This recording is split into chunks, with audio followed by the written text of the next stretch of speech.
because he was trying to ask you a question while the music was playing. I couldn't hear a thing. Yeah, I couldn't hear nothing but the music. Anyway, John, how you doing? No, it's all right. It's quite all right. John, how you doing, buddy? That song is way too long anyway. Nice, yeah, how you doing, buddy? I'm good. I'm just happy it's going to be. I don't think I've been this happy. Ever? No. Yeah, I mean, it's going to be 80-something next week. I heard it's supposed to be pretty hot next week. This winter, spring thing has been really bad on my depression. How so? It's really bad. When you don't see the sun for fucking weeks on end, it fucks with your mind, I think. And forget the weather and forget the podcast. Let's talk about your depression, man. You're his friend. Are you helping him out with this? We don't want to go down there. I think he exaggerates a lot of things. I mean, he lives in the gym. There's no light in there, bro. Look at my eyes. I'm not fucking, no. Anyways, we got another guest today, a buddy of mine. I actually had the privilege of being on his podcast, the Real Rap Podcast. I'll let him introduce himself. Mike Knight, one and only, man. A few words, but many legends. I hope not a few words. This is I mean, if you have a podcast, you should be a man of few words. I mean, Mike Knight, comedian, Real Rap Podcast, writer, star for attention, doing anything to get people to notice me and say nice things. You know, hey, that's a good outlook. That's the name of the game, bro. Yes, it is. OnlyFans. It's just a step. It doesn't work the same way for men, bro.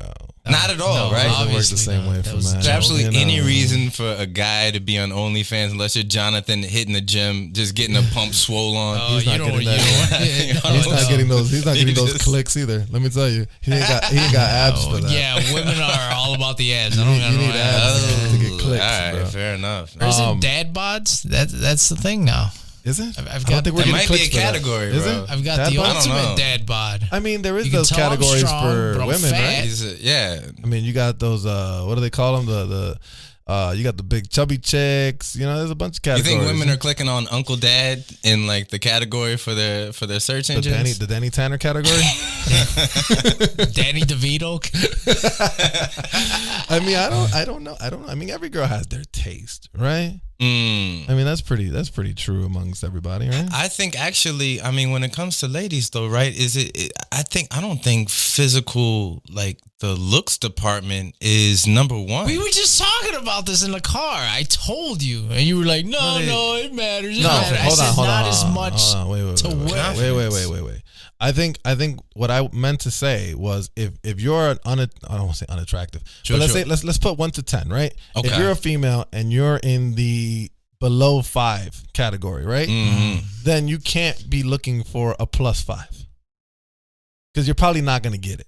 Okay, that's fair. That's what I meant. Now, if the girl, excuse me, if the girl is a 7+, yes, she is probably going to bag herself a 5 and plus. Probably for them. I mean, don't get me wrong. There are those occasions where you see this fine ass freaking Russian model with a dude who looks like, I don't even know what to example, but like the guy from no, not you. You're at least you're in shape, kinda. Like the guy from Grown Ups, the Adam Sandler's buddy, the chubby one. Oh, what's his name? Kevin. Whatever his name is. Here's where I'm gonna poke a hole in this theory from a conversation we were just having, right?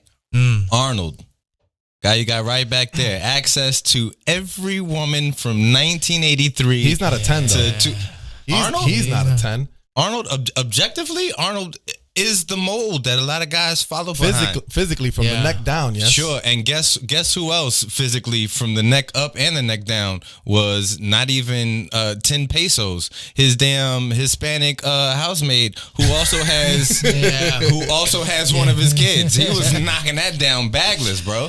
Man. So it doesn't matter if you're a girl. If you're a lady, you have access. We're easy to figure out. You stroke our ego. Location. Hey, it's just right there in his face, nonstop. But you know what? But then I kind of agree with Chris Rock. And a long time ago, he did a comedy show. He said it. He's like, you know, what guys and men are different. I mean, women can say no all the time. Men don't say no. We fuck anything and everything. It's hard. It's really hard. Like he said, if we run, we don't run fast enough. It's hard. You know what I'm saying? A woman can say no. Whenever. You know, because again, like he said, ever since you were 16, every guy who's nice to you has been trying to fuck you. That's what it is. Yeah. Man is the opposite of that. Like, again, if pussy's chasing us, we're not getting away from it. Like we will put like every guy has the girls that we're not proud of. Oh yeah. I mean, we don't talk about it. Yeah. We don't say who they are. In reality, they don't exist, but we all have those. Yeah. You know, women, I don't know if they have that same problem. I don't know. I mean, especially if you're in the upper echelon of the category. You know what I'm saying? Like if you're in the lower category, okay, it's understandable.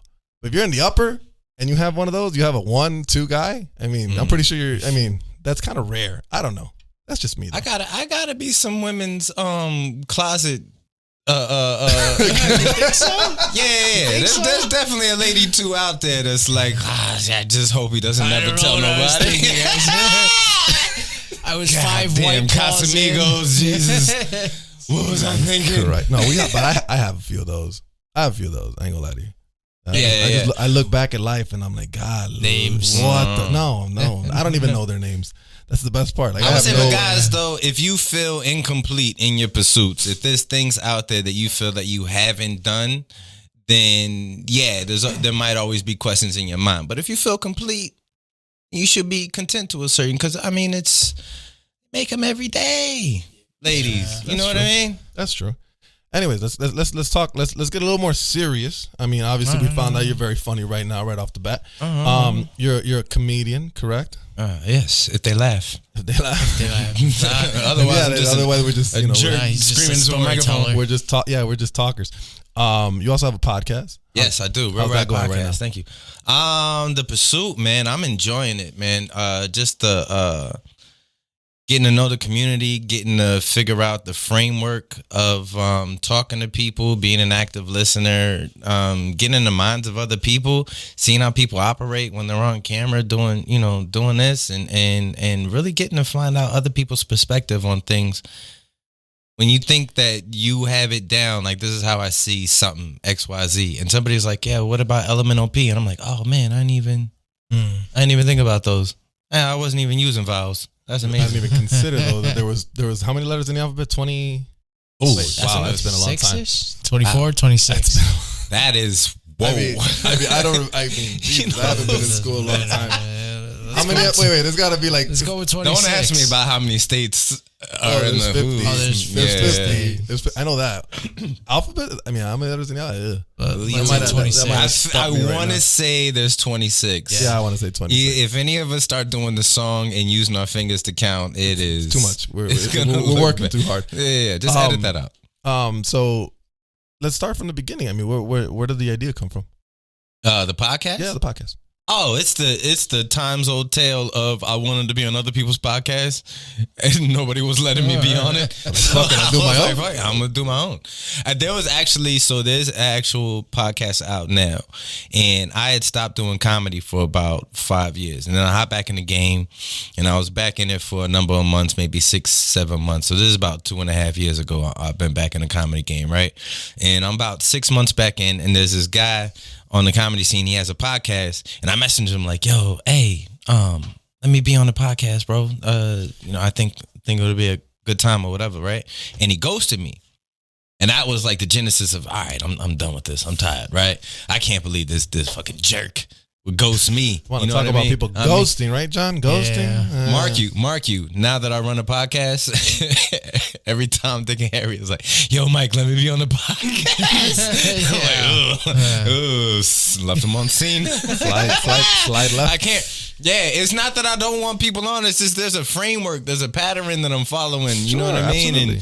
And I'm booked out XYZ amount of months, and I'm trying to get this and that, and it's not like I'm ignoring you guys, man. I'm trying to get to everybody, but now I know, but I still think he's a fucking jerk. I mean, come on, could have me on. You know what? I find that to be the most, like, okay, I understand that, like, this podcast, we're all kind of novice at this, right? Like, we don't have this grand scope where none of us are fucking Joe Rogan, right? None of us fucking Joe Rogan. We can have microphones that look like Joe Rogan. We're not Joe Rogan though. Fair enough. So fucking.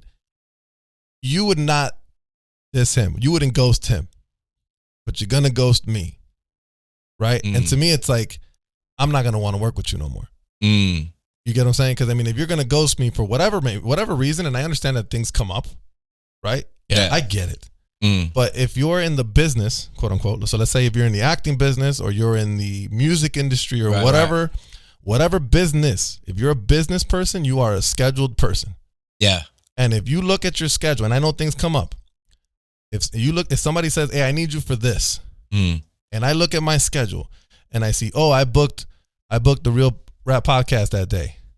Okay, before I accept that, my first communication should be to the person I already agreed to be on their show, right? You shouldn't have to reach out to me and ask me, "Hey, are we still good?" And then I say, "Oh, but wait, damn, this thing came up like just now." Right. To me, all that sounds kind of fishy. I don't know if you feel that way, but like that feels fishy to me. Maybe I'm the only like amazingly professional person, but like if I book something, my goal is to keep that. And if I cannot and something else comes up, I reach out to you as early as possible before I even accept, just to see what's going to happen, because that's horrible. Like I know what happened. Like I know the feeling of, God, I got to record something. I got to put material out, and somebody somebody left, and somebody just can't do it. You know what I'm saying? Yeah. It's tough. I mean, I don't know. I mean, maybe I'm the only person that feels kind of sometimes. I'm not mad at you as a person. He takes it personal. No. Bullshit. There's a difference. I can still be friends with you. I have no problem with that.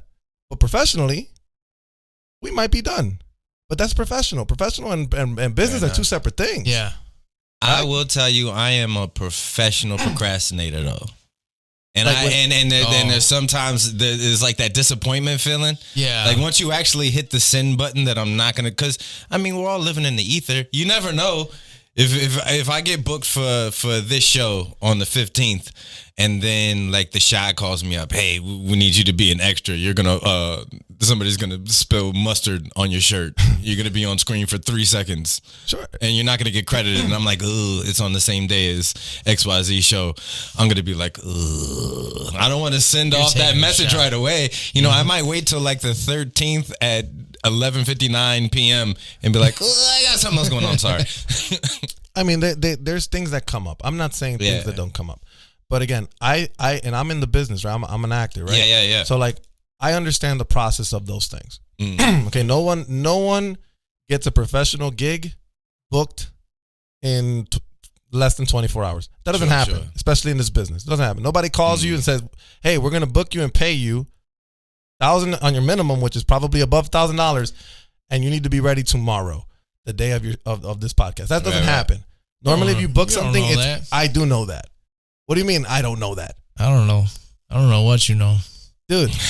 When you should know, you do these auditions with me. So you go for it. Look at so you out here auditioning too. No, he helps me with my audition. Okay. He's not an actor. I don't do shit. He's not an actor. He's a weightlifter. So he's like Brad Pitt in Once Upon a Time in China, Hollywood or whatever. Yeah. Like, I got you. Beating up Bruce Lee lookalikes. Yeah, that's what I'm doing. Yeah, and beating the shit out of those two people. You ever seen that movie? No.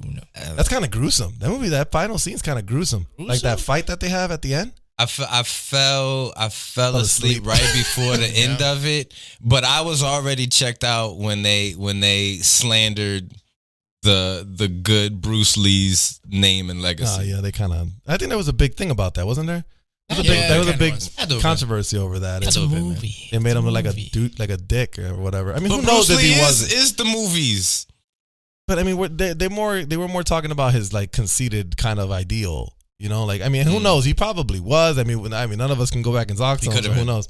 Who knows? I mean, he was literally, when you thought of martial arts, he was the guy at one point. That's the bygone era. See, now we're in the age of cell phones where everything's recorded. There is no memories. There is no fondness. There is no make believe. There is no, put a nice candy coated nothing on it.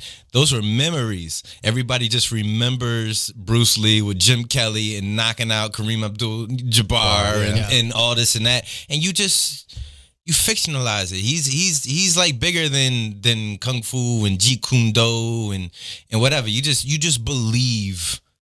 True. I mean, again, we have no idea. We really would. I mean, maybe in today's day, if he lived in today's day, we would know more about this person. Because the way it's like the same thing with Jordan, right? Like Jordan's a dick. I prefer and I think it comes out now more than ever that Jordan was a dick, right? But when he was playing, we didn't know that. Yeah. Because the media wasn't out there yet.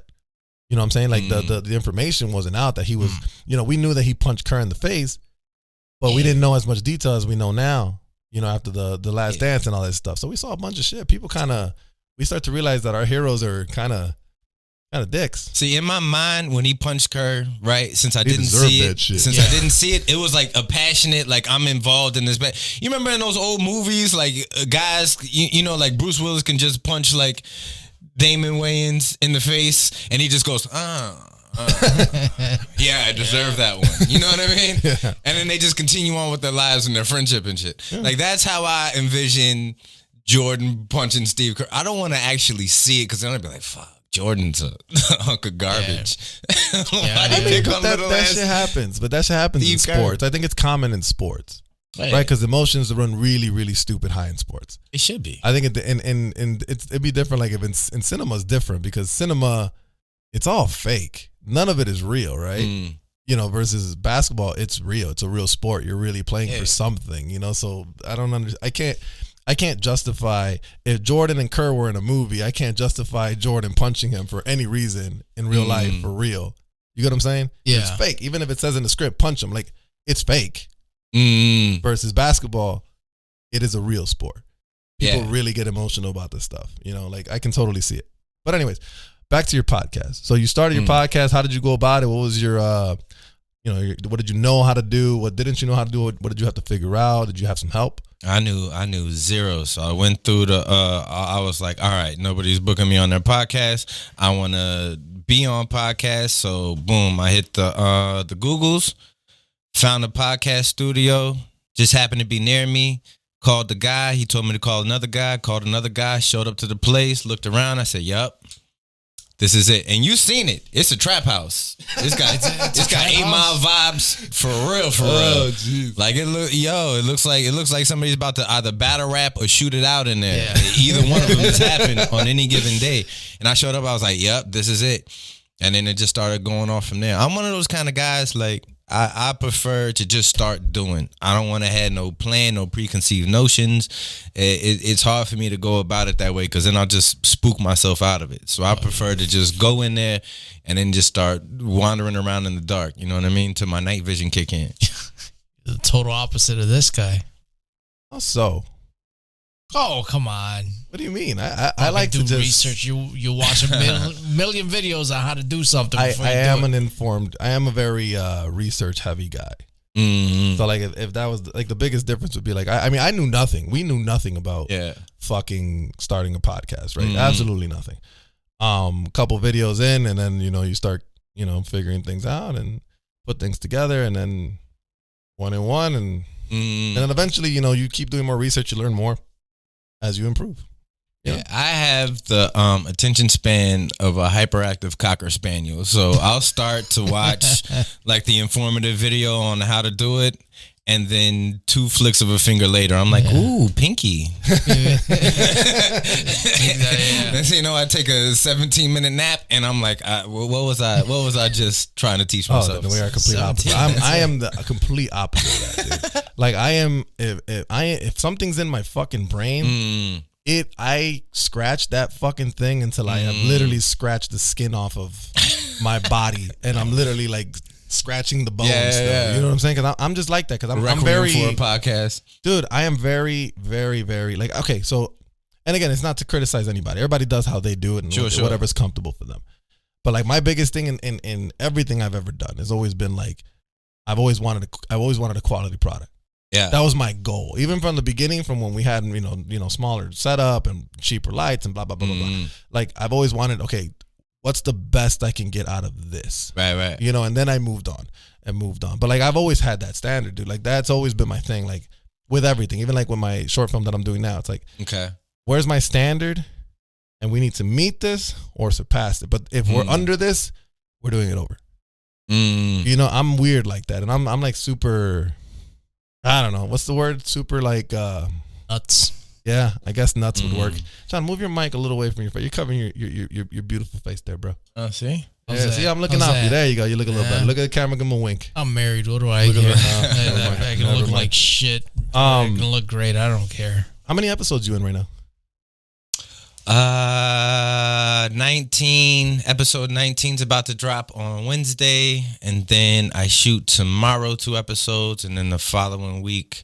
So I cheat a little bit. I shoot 2 episodes on one Saturday, and then chill out for the next week. But then these next 3 weeks, I'm shooting every Saturday. Do you do your editing and all that, or somebody does it for you?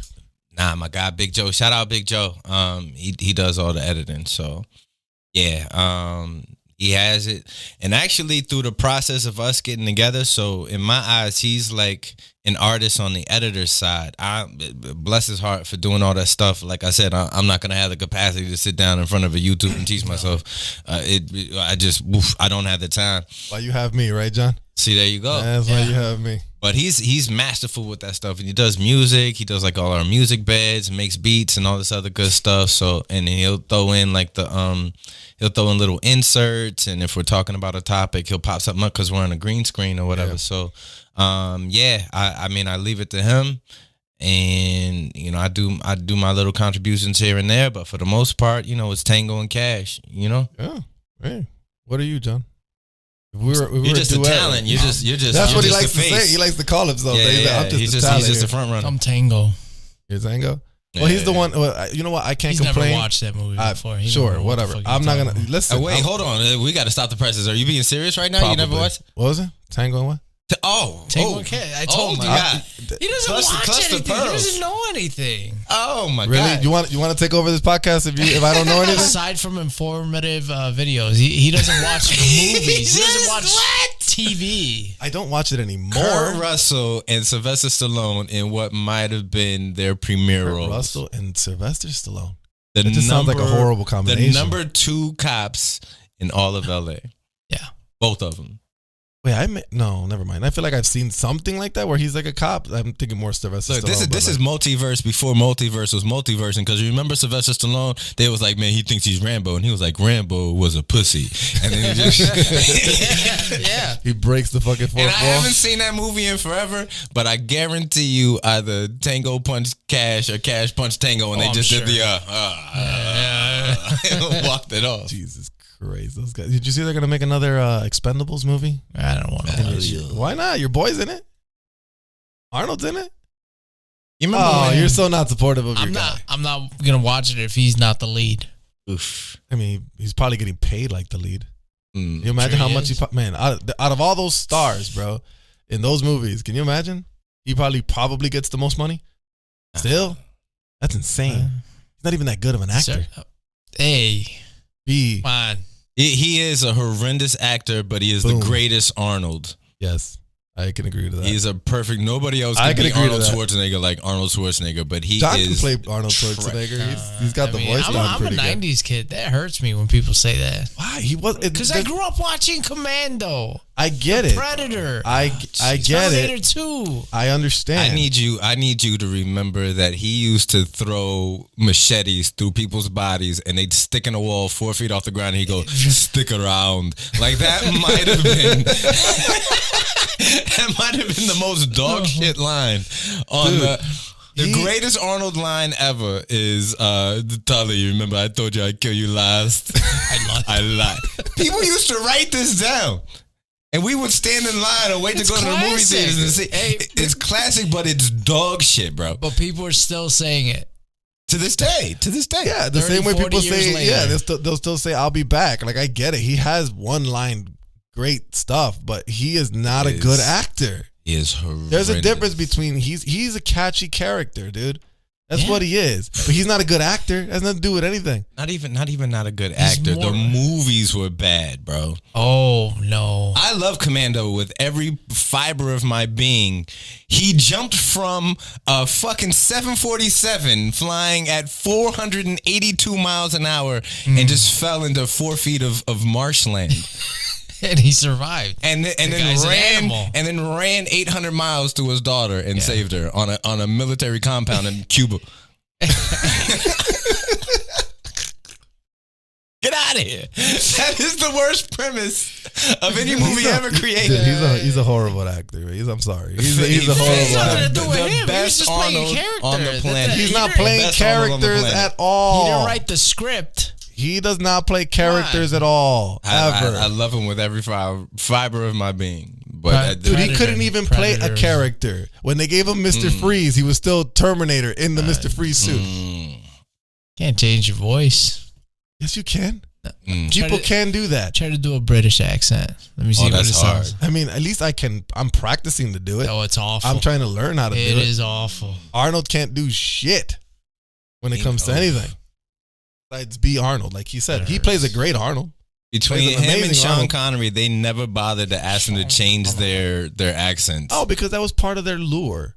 Like you can't. Like, that's part of him, right? So like we've always known Arnold to sound like that. So like it's like, well, why change his particular voice? You get what I'm saying? Like we hire him because he sounds like that. Oh. Yeah. Because he has trouble pronouncing words. Because they're funny when he pronounces. He never had any trouble pronouncing words. They were funny. He said them perfectly fine. Can you imagine how many times it took him to fucking say there's a neural net processor, learning computer? That probably took like a million fucking times. Second time he had it down. Hell no, bro. Hell no. That dude. I mean, I will say he's had a really good career. Partially in part because, or mostly in part because of his physique, but still, that's just me. Do you think he'd be an actor if he wasn't that big? I don't think so. No. Yeah. No. Maybe absolutely not. Native Austria. Absolutely not. But you can't take that away from him. That's what made him the he's not the only one. Drive and determination. He's not the only one I feel like that about, because I think The Rock's the same way. I don't think The Rock would be one of the greatest, highest paid actors if he wasn't The Rock from WWF. Talk about a horrible actor. He's better than your boy. At least he's understandable. At least you can literally understand everything he's saying. Wow, I'm glad he's not doing you can't even say that one. I'm glad he's not doing the eyebrow anymore. Yeah. But anyways, enough about those two fools. Let's talk about two other fools that are in court right now. We've mentioned them. We've mentioned them the last two podcasts. So Amber Heard and Johnny Depp are in court still somehow. I mean, literally, they could have took this to Judge Mathis and this would have been done in one little commercial break, but whatever. And they're gonna have a week off. So yesterday they were on trial, and then they're gonna have the rest of next week off, and they're not. I mean, who does this in a court case? They did a season finale for a court case. Yeah. Like literally, they're like Netflix special. Yeah, they're like we're gonna have 1 week off. We'll see you guys. They were telling the jury, we'll see you guys in a week and a half or whatever the hell it was. I'm like, what the fuck is this? What happened to the isn't it a constitutional thing where like you have the right to a speedy trial? Like, what the fuck? Can I ask who decides which court cases are on TV and which ones by law aren't allowed to be televised? I think it has to be agreed upon on both parties, but I think it depends on the demand for the case. It's case by case. Yeah, so I mean, like if it's Amber Heard and Johnny Depp, popular case, if they want to publicize it, I guess both parties would have to agree to it. I don't know, but I mean, in a way, I kind of like it. Then the second time, I'm like, this is waste of funds and money. Like who? I mean, I sit and listen to it for a while, like hours on end, but so that got nothing to do at work. But still, OJ trial televised. Amber Heard and them televised. What was the last Anybody one? in Guantanamo Bay? Private limo. No. Nobody gets to hear none of that. I mean, I do enjoy it in a way because it's interesting to see Hollywood stars kind of on court. And you see them like in this weird kind of state. Dirty laundry, man. Everybody loves peeking through the keyhole. Everybody else. Here's my question. How do you know they're telling the truth? Because they're fucking paid liars, right? Like they get paid to lie. I mean, not lie, but like they can like, okay, so right now Amber's been on the stand for the last 2 days. And every 5 minutes she's crying, blah, blah, blah. And I'm like, you're an actress. Like you can turn that on and turn that off. Like, how do I believe you? I don't think she's that type of actress. I don't know. She looks like she's full of shit. You really think so? Have you heard what she's been saying? Just out of curiosity? Yeah, I've heard. I will say one thing. I do think Johnny. I do think Johnny is the victim here, or more so than Amber, because I think they're both fucking victims. Because I think from what I've been hearing and seeing in the evidence and whatever, my thing is this: they're both guilty of being pieces of shit, in my opinion. In the context of their relationship, yes. Meaning, okay, so like Johnny, there's evidence of Johnny being a dick. A lot of it. Like, you know, calling her a cunt, calling her this, that, blah, blah, blah. Always fucking drunk and this and that, calling her a bitch, whatever. And there's evidence where Amber's doing the same to him. Mm-hmm. So to me, they're both douchebags. Okay. In relationship standards. Now, there's evidence of Amber saying that she hit him. Okay? That's a whole different thing, right? You can't hit somebody, right? So more points on Johnny's side at this point. Yeah. But now, yesterday and the day before, there was a lot of a lot of pictures of Amber supposedly when she got hit by Johnny, and she's on the stand saying that this happened a lot. Okay? Now, correct me if I'm wrong, but if you lie on the stand, what's that called? That's called perjury, right? Yeah. You go to jail for that, right? So why would she, of all places, because you can lie in a publication or fib in a publication, and this is the worst you get, right? You get a defamation trial. Right. But if you lie on the stand under oath, you automatically go to jail. Not automatically, but you can go to jail for quite a while if proven that you're lying on the stand, right? So why would she sit there for hours on end and literally describe events that happened where he was hitting the shit out of her or dragging her by her hair or whatever? Now, I'm not saying it's true. I'm just saying why. Well, I mean, first off, that stuff you can't prove or disprove. Like, how are you going to prove that it happened? How are you going to prove that it didn't happen? Well, there's photos. There's photos of her beat up a little bit. So she can say whatever she wants. But what I'm saying is, this is when I leaned on Johnny because there was an audio clip where Amber said, "Oh, I didn't punch you. I just hit you." Who's going to believe you, Johnny? Right? So that's audio evidence. Yes? Not video evidence. That's audio evidence. Okay? So now let's go to the other side. You got photos that show her with cuts in her eye, underneath her eye, a little bruising, blah, blah, blah, a chunk of hair missing from her head, whatever. You see all these things, and she's claiming it was Johnny. How do you weigh it? Who has more evidence now? To me, it's balancing out. I still lean on Johnny. I still lean on Johnny because it's verbal confirmation that she did something. But you have video here and her story. So it's getting a little more like, we're kind of getting close to a balance here. I'm still leaning on Johnny's side, but what do you think?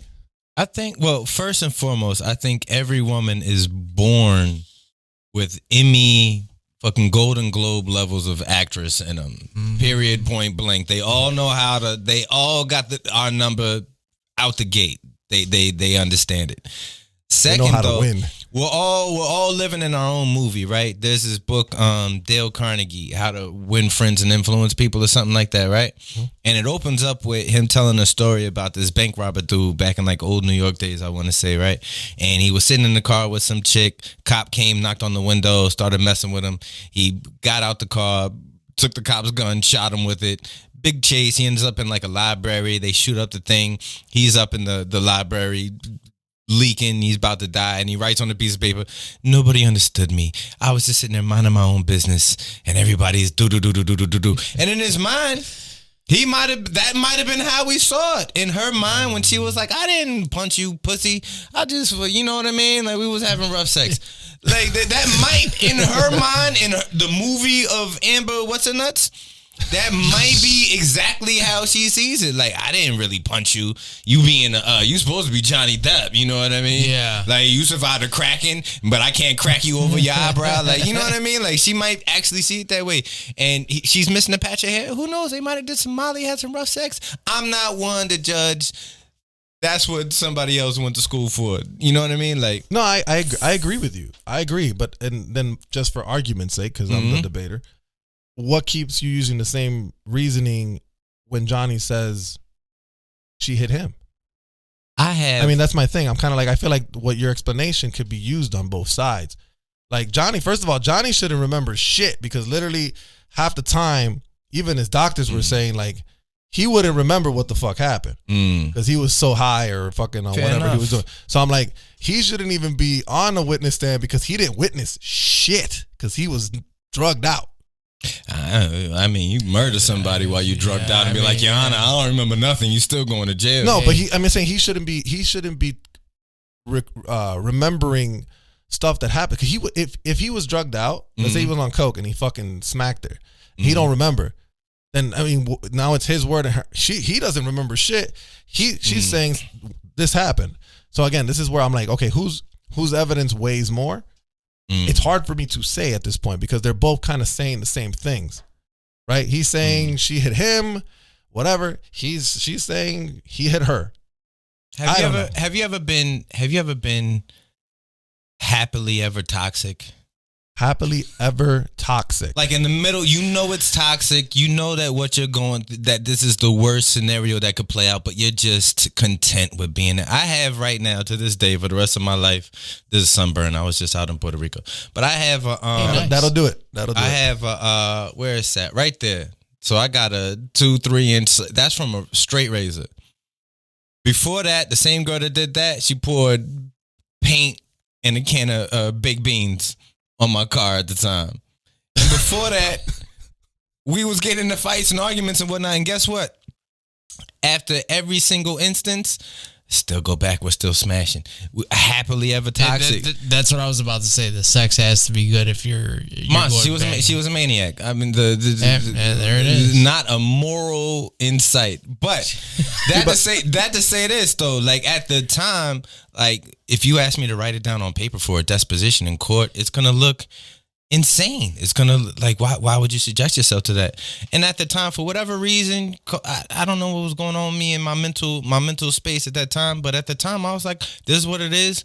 Let's see how this story plays out." You know what I mean? Right. I mean, like, I just feel like I don't know who I can say is the crazy in this story because they both. She is. How? How would you say? Give me a reason why. She took a shit on his bed. There's nothing crazier than that. He also fucking does drugs left and right. How many times do you think he probably pissed in? Oh, there was one. You're exactly he does right. one. You're exactly he went on a doctor. His doctor literally had to stop him from pissing in the middle of a room. So what difference does it make? And I guarantee you, I'm not saying she. That was not the first time Johnny was in that household outside of a toilet. 1,000%. Listen, I think they're both as crazy as each other. Yeah, that's where I stand. My thing with people is some people say, no, she's the crazy one. I'm like, Johnny's no angel. Johnny Depp is no angel here. He is a fucking known alcoholic, a known drug addict. Now, let me tell you, I don't have a doubt in my mind, maybe a little, but I'm pretty sure he probably hit her at one point.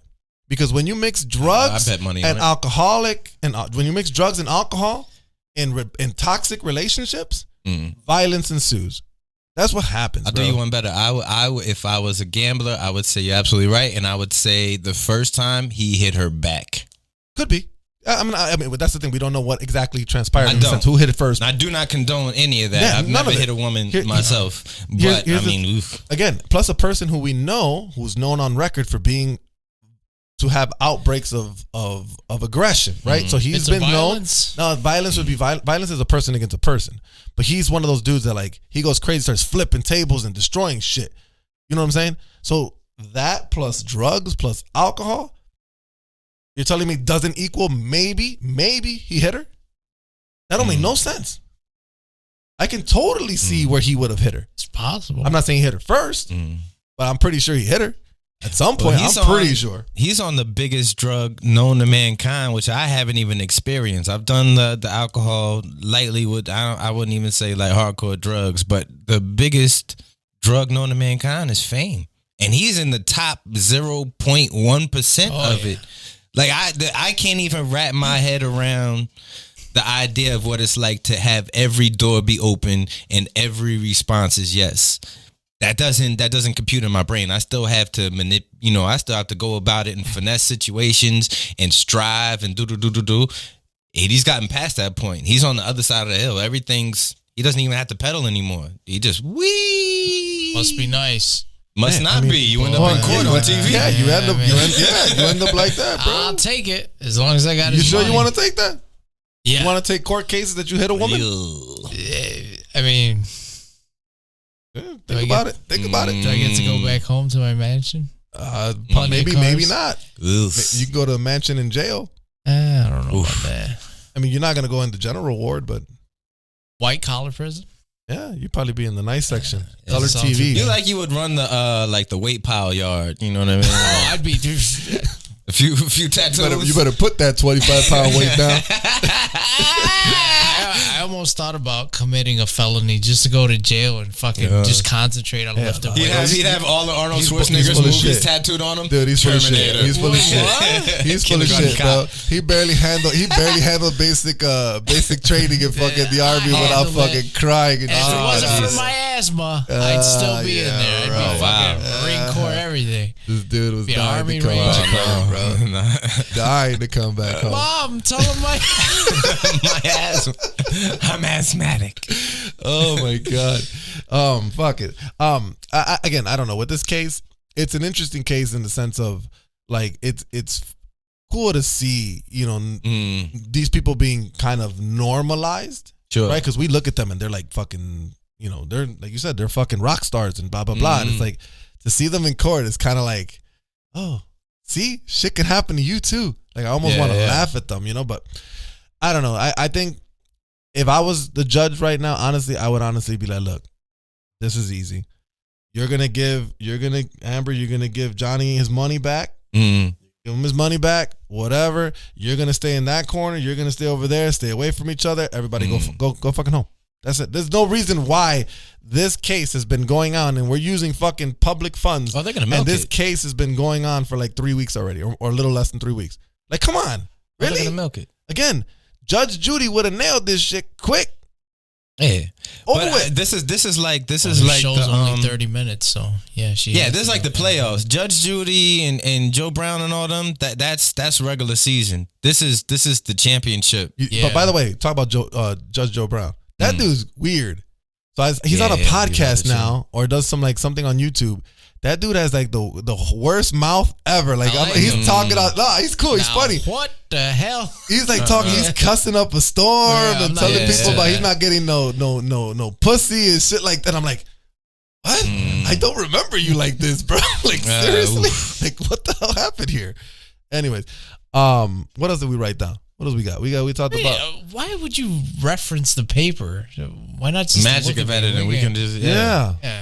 What do you got? We just segue into it. What do you got? Anything. You only told me 2 things. Well, then what's the other thing? Yeah, we already went through all. That's why I keep you on. That's why I keep you on. My good sir, we ran through the whole list. No, we did not. Yeah, we're out of it. All 2 things. No, we did not. Figure something out. Oh my god. Anyways, I don't know where that shit's going. Now I'm kind of lost for John. You fucked me up, bro. I'm lost for fucking words. Scrambling like that, dude. You just fucked me up right now. Yeah? Seriously, you fucked me up. Yeah, sorry about that. I got the blankest stare in my life. I'm thinking. Go ahead.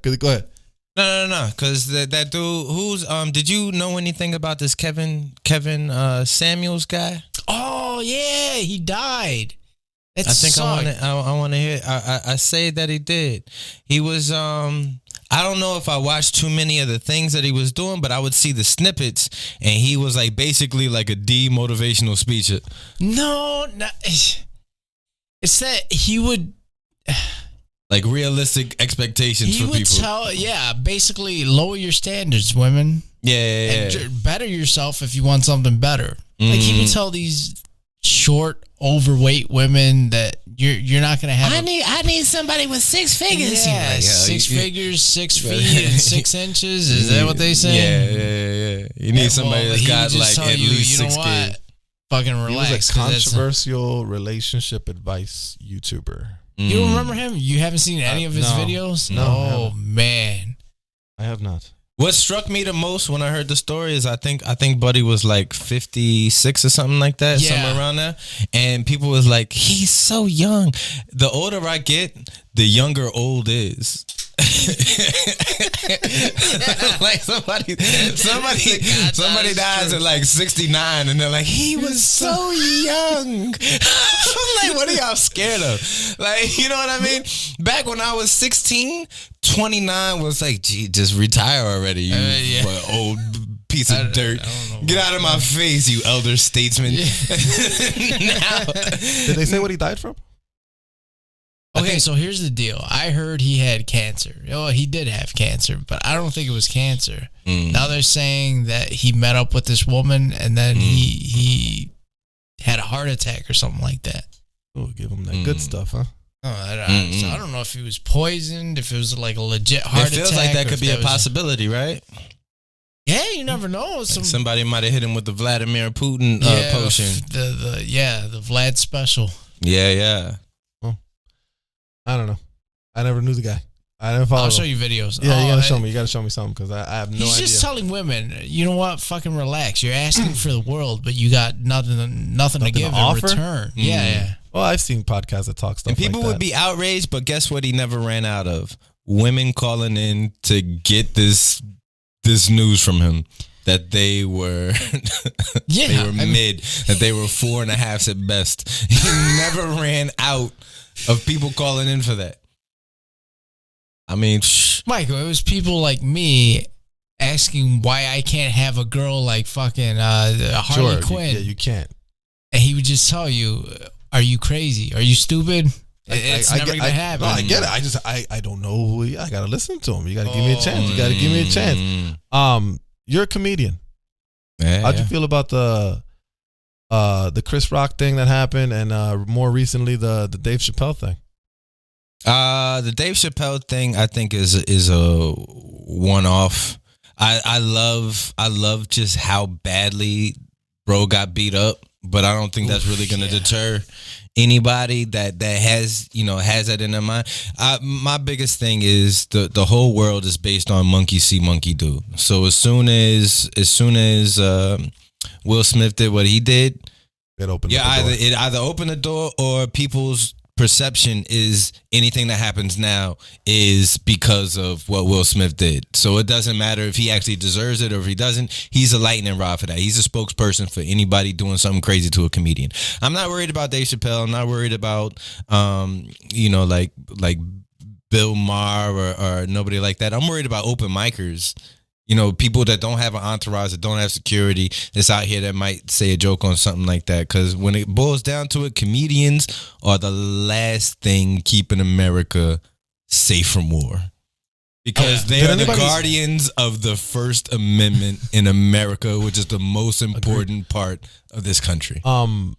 Did anybody hear like what he was talking about at the time when it happened? Because I can't find a clip of like the actual show, so I don't know what like. I wonder if his set of jokes was offending him, or he was already had his mindset of doing that. Rationalize crazy. So he was a rapper, allegedly, and he wrote a song with Dave Chappelle in it.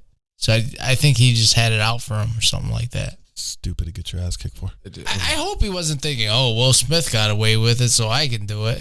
Now, with that Will Smith situation, that was an embarrassing show of lack of confidence in my mind. Like the whole way it played out was just, it's like, ew.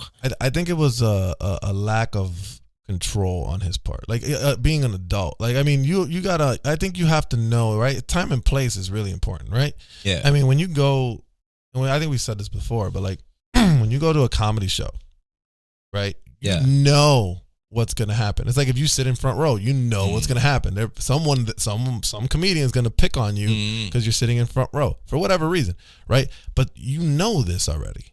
Chris Rock is a fucking comedian. It's not like a comedian you don't know. You probably know Chris Rock personally, right? I'm pretty sure Will Smith knows Chris Rock personally. They knew each other. Like, this is his style. He does it all the time.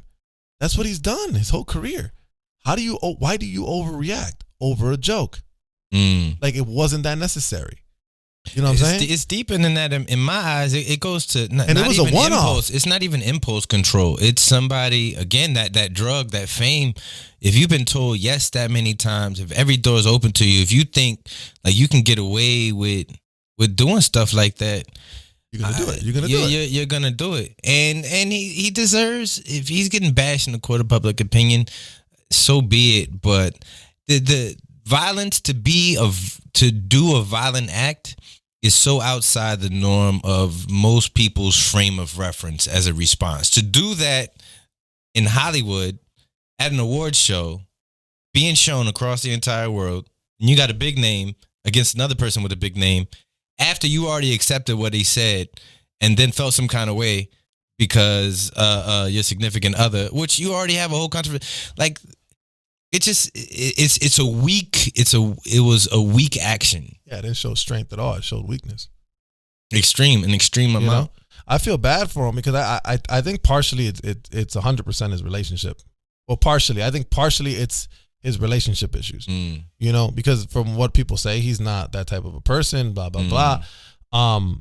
But at the same time, and I said this before again, it's like, even he got caught with the same shit because he, in what show was it that he was on Arsenio Hall a long time ago, he kind of did the same thing, right?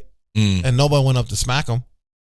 Because he basically, like, he made fun of a bald guy because he's bald, right? Yeah. And he's it's just a joke. It's just a joke. Because they're booing him. Like, so it's okay for you to say it.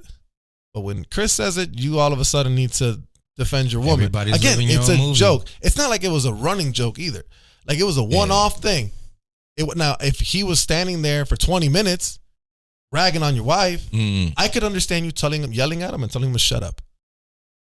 Cool. I don't think anybody would have had a problem with that. Like, if he would have yelled before he got up and smacked, I don't think anybody would have said anything. You know what I'm saying? But he didn't do that. He took one joke, and he literally went up there and smacked Chris like a bitch. I don't even think he was slapping Chris Rock. I think he was slapping Jada Pinkett through Chris Rock. He was slapping the 3 hours after that event was done, table thing. And Jada was gonna be in the house like, oh, so you just gonna let him talk about my fucking hair like that, you pussy with the fresh bitch of Bel Air? Is that what you gonna do? And he was like, let me go ahead. I'm gonna slap if I don't do this, I'm gonna have to hear about it when I get home. Chris Rock, so he looks like my wife because I hate this bitch. Oh my god, no, that was a bad, very bad choice. You just look goofy. You look goofy. You lost. I do think sometimes him being canceled. I mean, you reap what you sow, right? I mean, if you you hit somebody, hey, I can't help you. It's on tape, bro. Like, it's literally on tape. You can't do anything. You literally did these things. Whatever happens. I don't like that people say, oh, it's, all he did was smack him. I mean, still, so it's okay if I just go up to you and smack you? It's almost worse. You know what I'm saying? Like, what the fuck? It's almost worse. Yeah, because that's like the most. That's disrespectful. Yeah, that's the way. Remember all those movies I was talking about where you jaw jack your friend and he goes, Not one of those movies was it a smack. No, because then it's can't. Because then it's now we got to fight. Like either the co-star or the star is out of the movie now. Yeah, I would agree with that. I feel like that's the most impactful way to spit in the face. Yeah. It's funny. Did anybody else masculinely feminine thing you can do? Did anybody besides me watch the Power Ranger remake movie? No, probably not. Grow up. Yeah, whatever. First of all, so when he does what's the girl? Hold on. First of all, what's the girl who played that we think she's really fucking hot? The one that played in Aladdin. Naomi Scott. Sure, let's go. She's hot. She plays the fucking Pink Ranger. So screw you. I will watch anything she's fucking in. Okay? Kiss my ass.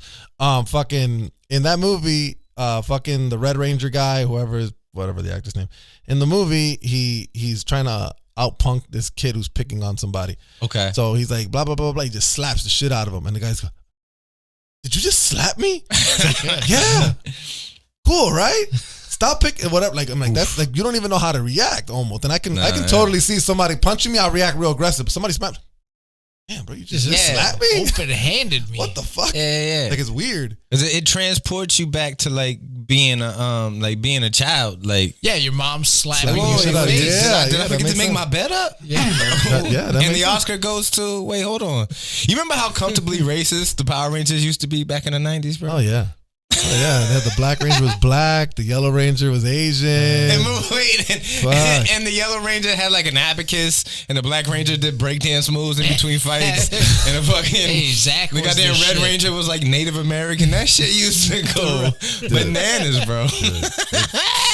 That was that show though, man. That was my favorite show, man. When I was a kid. Yo, that was yeah. I had the biggest crush on Kimberly, man. That was my girl. That was the first love of my life. She still is one of the loves of my life. Man. I was lucky enough to actually like stand next to that woman. It's great. She's like 50 years old right now. She still looks. See, if Kevin Samuels was alive, he'd tell you it's not gonna happen. It's not gonna happen. She's fucking 3 levels ahead of you. Doesn't matter if you wear the Green she's Ranger not that much higher than me, bro. She didn't make it big in Hollywood. What? What do you mean? What? How much money do you think she has? A lot more than sure. But are you saying that she's in the same level as like a Johnny Depp? Is that what you're telling me? We went to that Comic-Con thing. How much money did she make? I understand that. I understand. What you make Hold on. in a year. Wait a minute. I never said me and her on the same level. I said me and her are in closer levels than what you're trying to compare. Not close enough.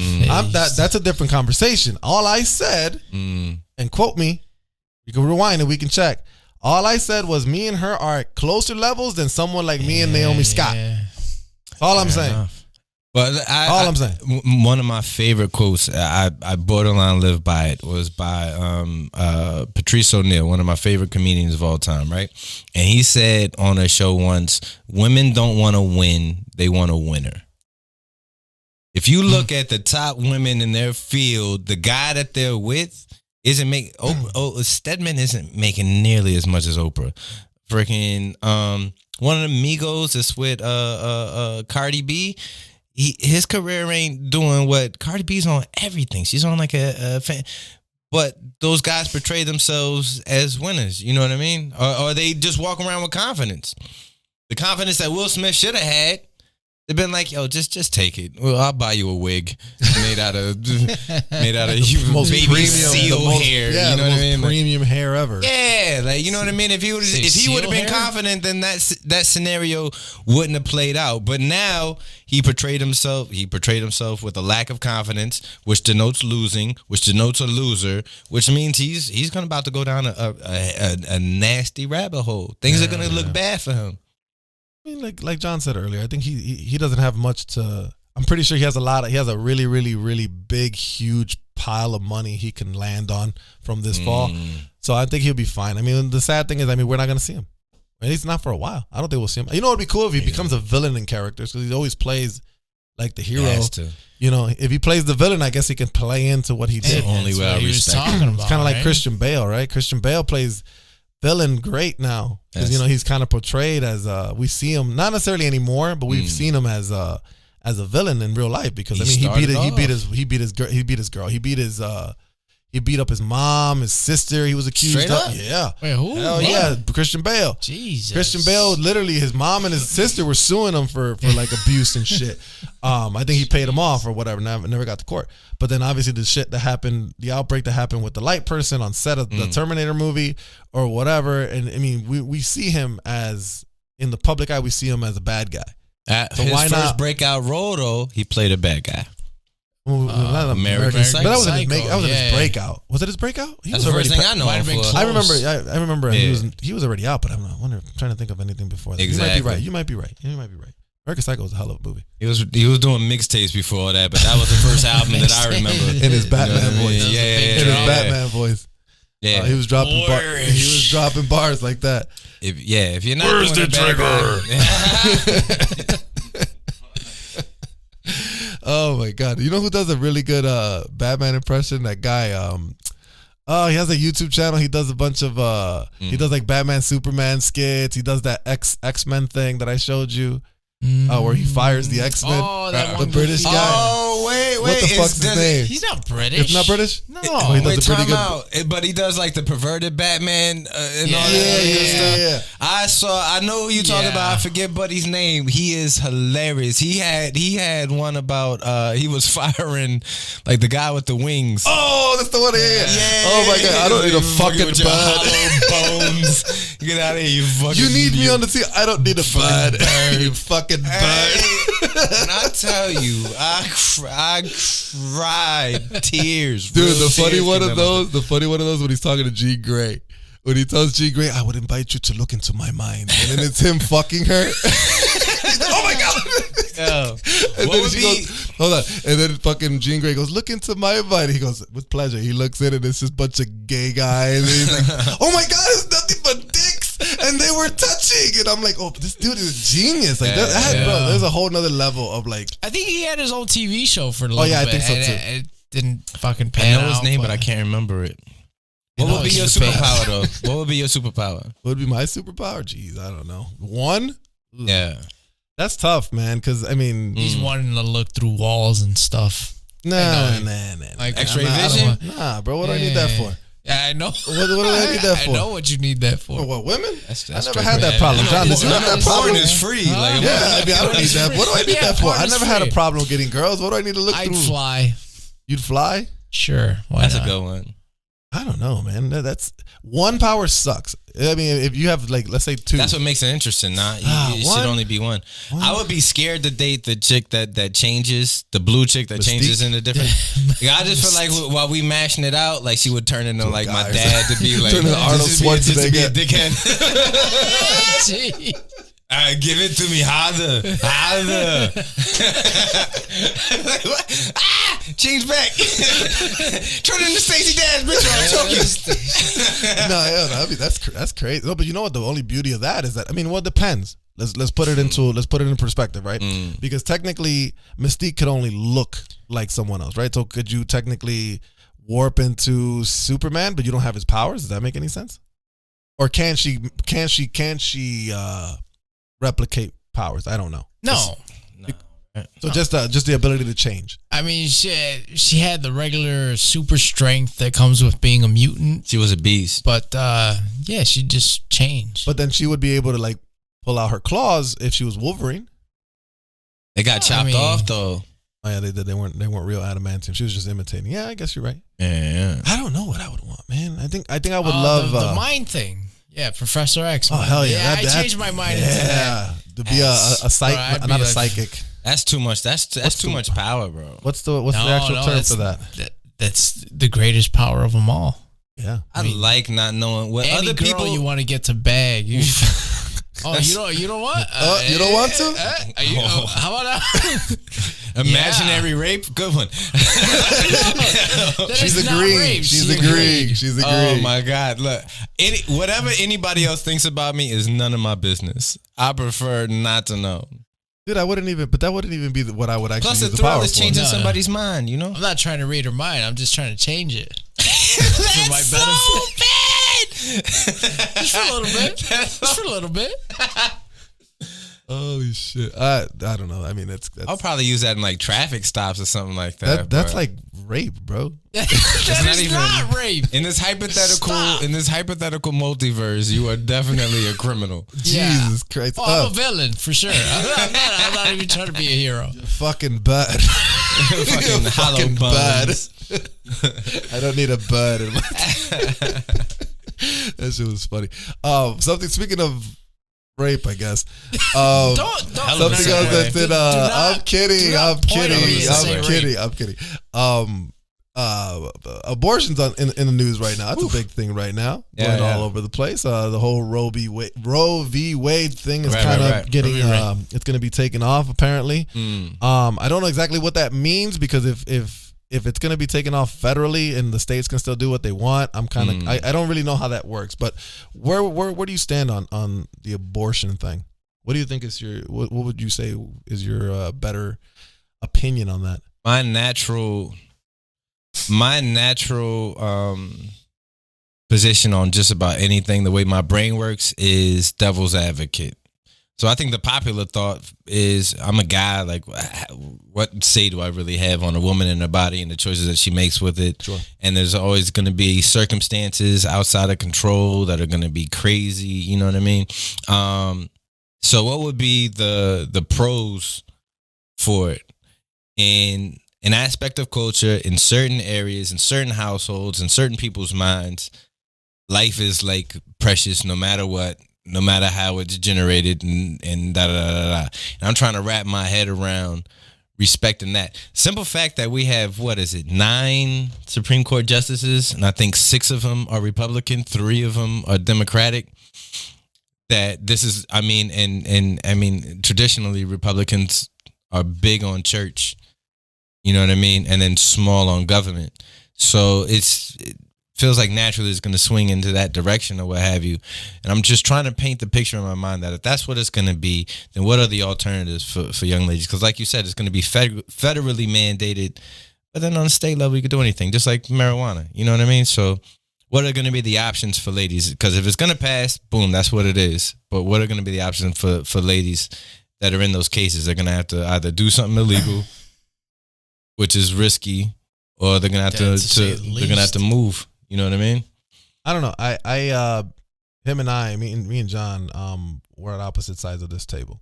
So he leans very right on that. That is not case. Very. Don't. What? Fucking, you're completely pro-life, sir. And there's nothing wrong with that. I don't want people to go to jail if you get an abortion. I just think there's so many. No, I don't think we're talking about that. I was just saying in general. What's your mindset? You lean more towards pro-life, yes? Yeah. Which is more, like he said, leans more right. Possibly because have the baby and put them up for adoption. I get it. I think what people misunderstand, and most people misunderstand, in my opinion, is that so you know how they, like, a lot of people like to, especially Christians or whatever, they like to say, oh, I'm pro-life, you're pro-murder. You're kind of twisting things there. That's not what it says. Sure. Pro-choice is what it says. Choice. Okay? That includes what you want. That's why, to me, it is the best option. Because it includes what everyone wants for themselves. Your ideals and your morals should not be pressed on me. As the same, mine should not be pressed on you. So if we go to where abortion is illegal, meaning that's a mentality that's more Christianic, more right side oriented, my views are no longer respected, or what I need or what I want. My choice is no longer expected. You're basically telling me what I have to do based on what you think is the right choice. That's not American.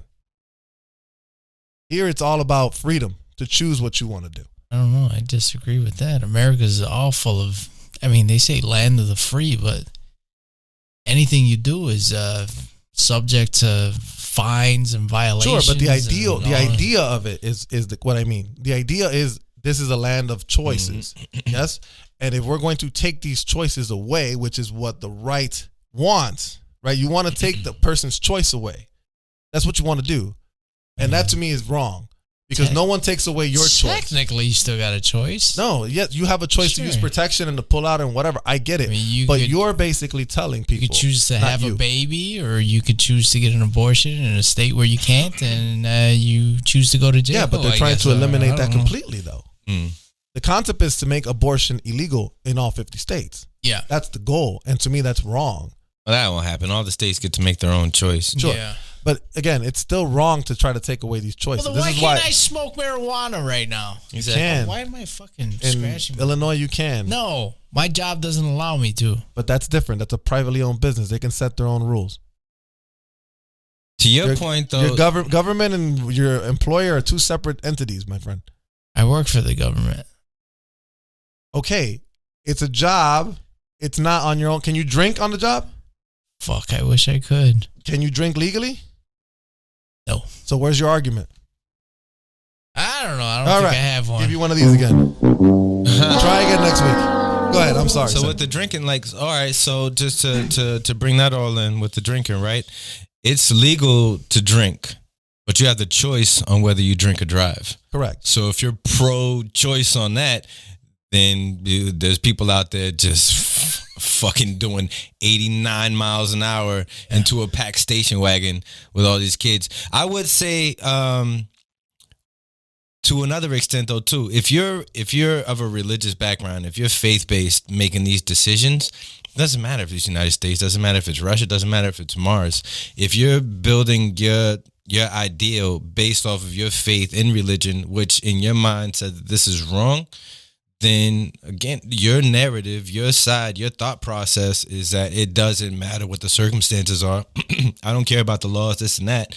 The laws that I govern my life by, which are in this book that I read or this faith that I follow, dictate that it's wrong. And who am I I go in a shoe store, right? Any shoe store, pick a Foot Locker. There's 500 shoes in there. I like 3 pair. And then every other shoe I'm in there, I'm like, what jackass would wear this shit? Is wearing this shit? But guess what? Foot Locker is doing mega bucks of business because all those other shoes that I think are goofy as fuck, I think everything that Kanye West has ever made for a person's foot is horrendous. Oh my God, thank you for saying that. But guess what? Somebody will buy mega it. bucks. Somebody will buy it. Mega bucks is making because other people have different views, aspects, correct, and proclivities than what I do. They're wrong, but you're making the mistake. But that's a mistake. In our eyes, yes. But again, our eyes are what we see is what we like and what we agree with. That doesn't mean nobody else does. And this is why, to me, those shoes are not subjective. They are. Ugly. They are fucking ugly. To you, come on, to you. I mean, I think everything Bad Bunny wears is fucking ridiculous. But apparently he does, and a lot of people agree with him. So I mean, that's my point. My point is, choice is the best option because it encompasses everyone. That's my point. If you're pro-choice, you can have, if you want to have a baby, you can have sex and you can get pregnant. You can have a happy pregnancy and a happy life with your kid. That's an option. If you don't, if you have sex and you get pregnant and you no longer want that child, you can give it up for abortion. For adoption. That's an option. If you get pregnant and you no longer want that pregnancy, you can choose to do that. That is up to you. That is up to that person. The point is to have choices, not to limit choices. And again, I kind of agree with you where like these things that deal with women, men are involved, and I understand that we have to be involved to a certain extent. I do think we should encompass more women when it comes to these type of choices because who would know the best about being a woman? I don't like that whole, it's a woman thing, so only women can vote on it or whatever. No, I don't say only. I don't say only. There's people that are saying that. No, and I would disagree too. I think it has to be a collaboration of both. It can't be just one or the other because, I mean, let's be real. I mean, us as men, first of all, we get the short end of the stick on decision making with kids anyway. So like if a woman wants to have an abortion, we have no say whatsoever. You know, which I think is, I don't think that's fair either. But I mean, whatever. I mean, I can picture a scenario where a guy's like 45 years old and he hasn't had a kid and this was his last chance and she wants an abortion. That would kind of suck. I mean, it just depends. Depends on the person. Like if I got someone accidentally pregnant right now, right?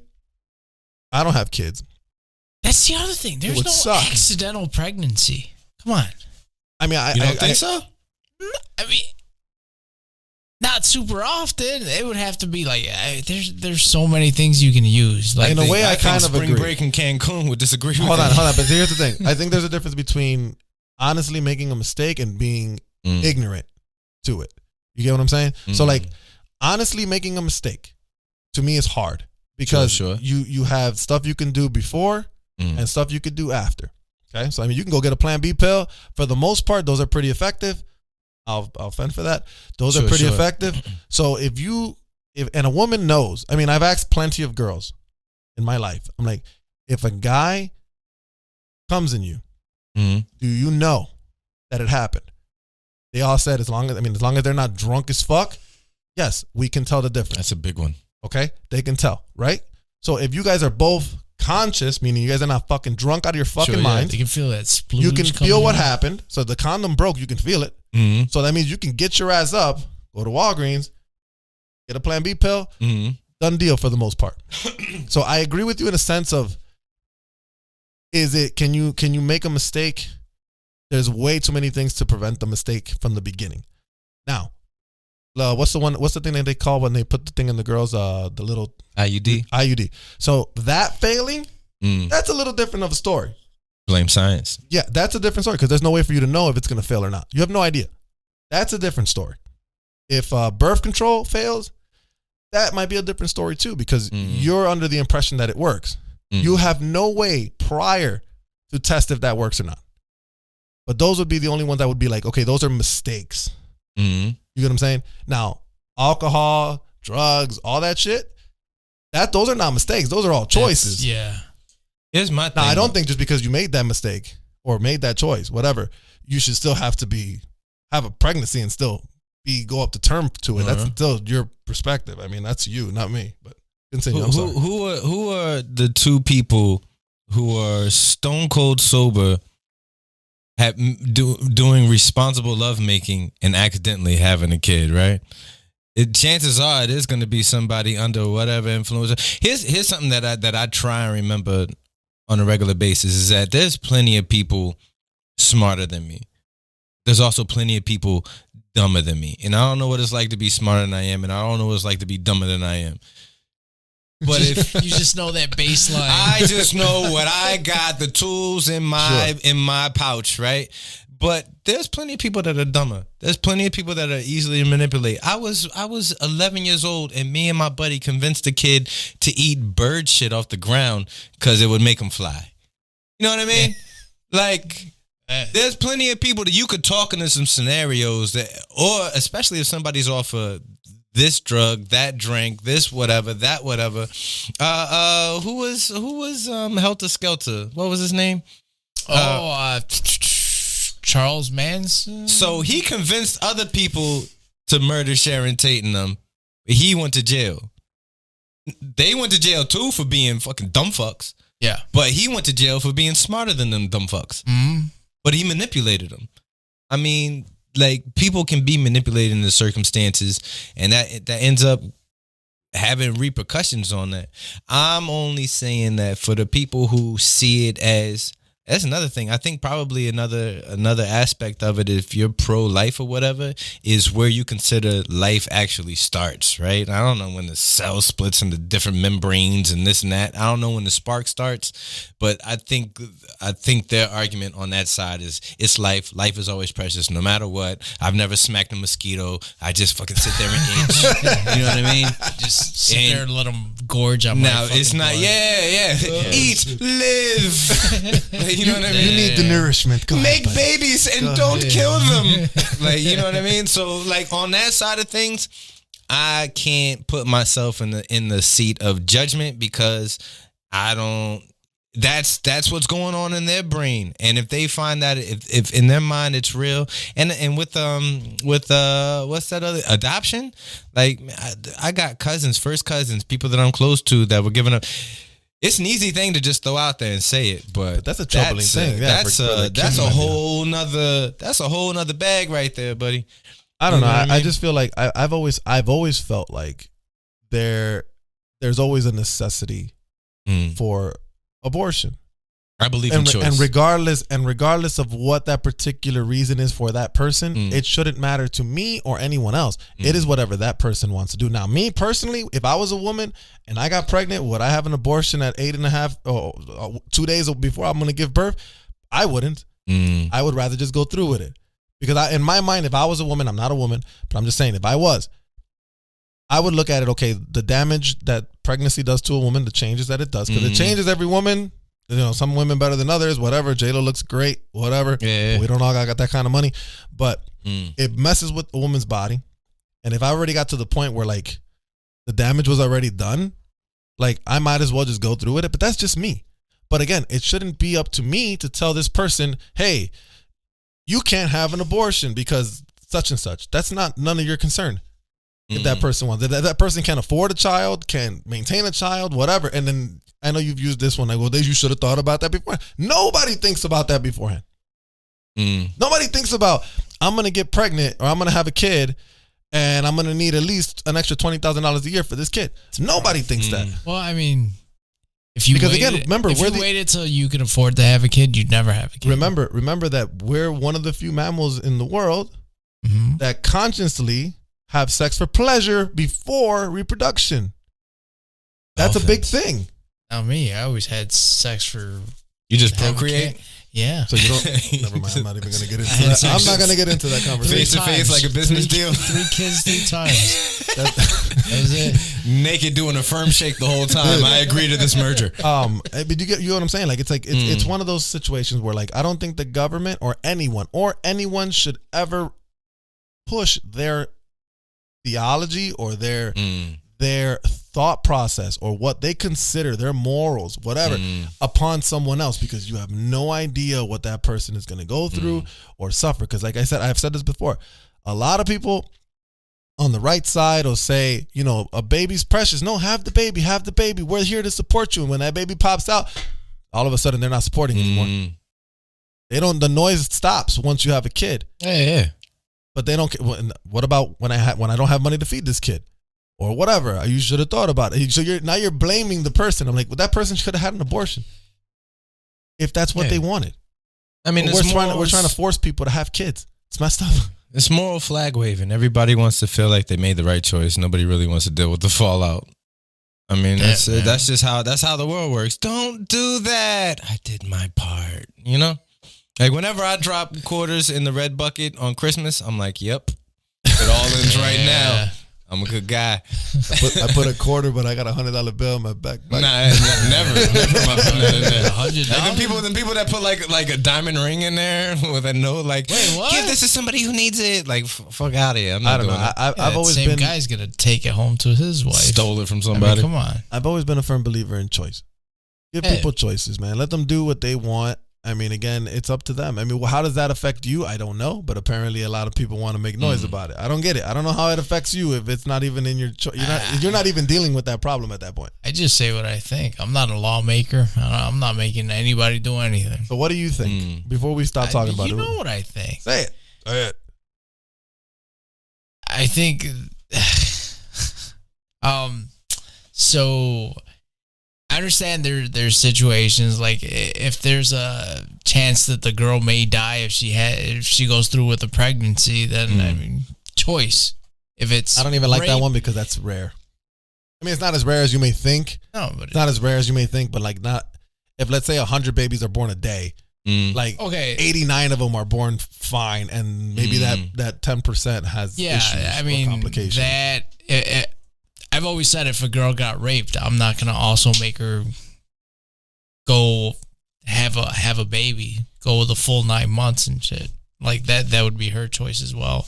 So there's scenarios where I can see an abortion is like all right, but like as soon as you have scenarios, you crack the door open, and I've customer service, bro. I've seen it. As soon as there's a crack, I was raped. I wasn't raped. I just didn't come, so it doesn't count. Yeah.